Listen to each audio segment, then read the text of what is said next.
ఈ ఏడాది నుంచి తెలంగాణ స్థానికులకే ఇంజనీరింగ్ అడ్మిషన్స్ దక్కబోతున్నాయి. సీట్లపై ఏఐసిటిఈ అనుమతులు వచ్చాకే అడ్మిషన్స్ కౌన్సిలింగ్ షెడ్యూల్ రిలీజ్ కానుంది.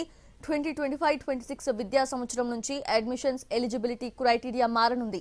కన్వీనర్ కోటాలో 85% సీట్లను యథాతథంగా స్థానికులకే కేటాయించారు.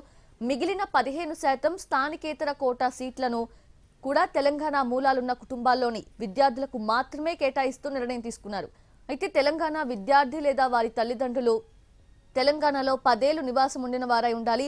రాష్ట్ర కేంద్ర ప్రభుత్వ రంగ సంస్థలు విద్యా సంస్థల్లో పనిచేస్తున్న వారి పిల్లలు లేదా వారి జీవిత భాగస్వాములకు అవకాశం ఉంటుంది.